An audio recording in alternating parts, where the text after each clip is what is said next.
Are you one of the millions of Minnesotans currently being impacted by the COVID-19 virus? Are you working from home instead of the office? Are you doing homework from home instead of going to the college? Or perhaps, like myself, you're doing both. Are you unemployed or looking for work and going stir crazy at home? If so, you're not alone.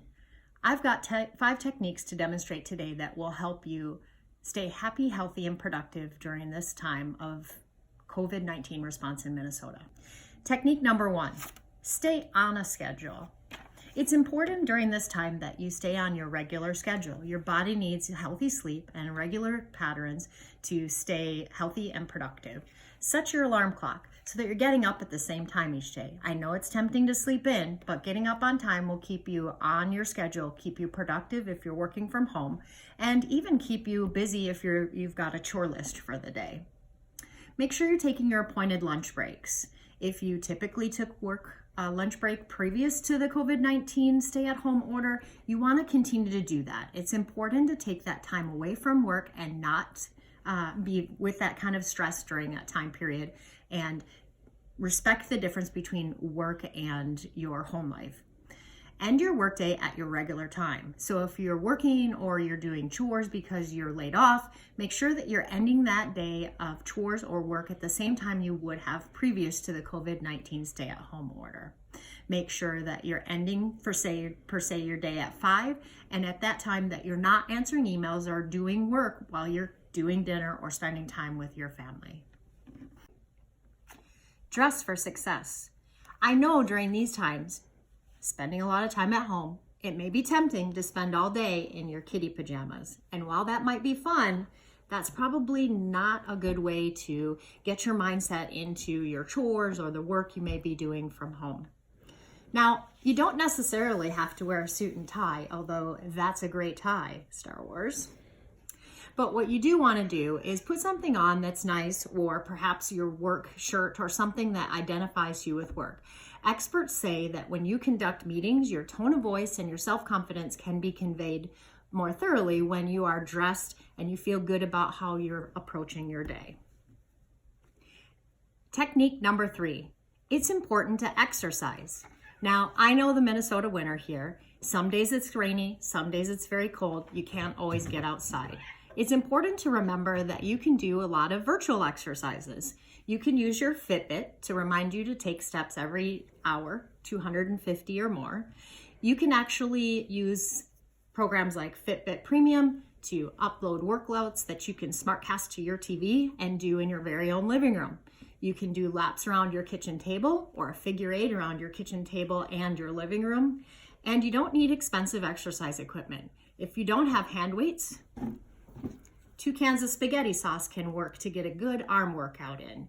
Exercise is really important. It gets your endorphins going and it keeps your attitude bright and sunny at these times when we're locked into our house. The next technique that I have is staying virtually social. It's important during this time that you don't feel isolated. We're all missing our family and friends, so it's important to try to come up with techniques that you can use to stay connected to your friends and family. Try downloading Zoom. It's an application that allows you to have your friends or your family dial in, and you can have things like virtual family reunions or virtual happy hours that will keep you connected. There are other techniques. My friends and I actually use the ability to Snapchat each other. It's not an easy app for us older people. The younger people love it, but it will keep you busy with the different faces that you can make and the different comments that you can make. And the great thing is they disappear after a short period of time. Facebook Live is also something good if you want to have a connection with your friends or you want to send a message and you don't feel like using the traditional telephone. You can easily use Facebook Live to broadcast a message and tell them how much you miss them. It's very important for our attitudes and for our happiness to stay connected to our friends and family during this time. Technique number 5, practice your faith. Now this means something different for everyone, right? For some people, that means going to church and religion. And if your church has been canceled, there are several options that you can do to get your worship time in. You can check on the TV schedule on Sunday mornings and see if any of the churches of your denomination are doing live broadcasts or syndicated broadcasts of their weekly services.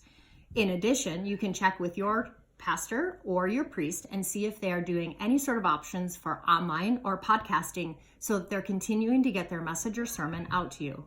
If your faith isn't religion and it's something like music, you can pick a time to spend every week where you listen to your favorite songs or your favorite artist.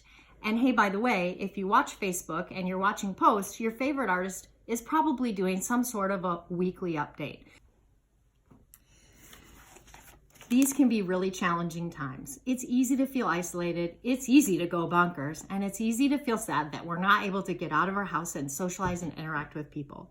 If you use the following 5 techniques that we just spoke about, which are staying on a schedule, dressing for success every day, exercise, staying virtually social, and practicing your faith, you will do a really well-disciplined favor for yourself to feel happy, healthy, productive, and get through this trying time in the state of Minnesota and across the United States.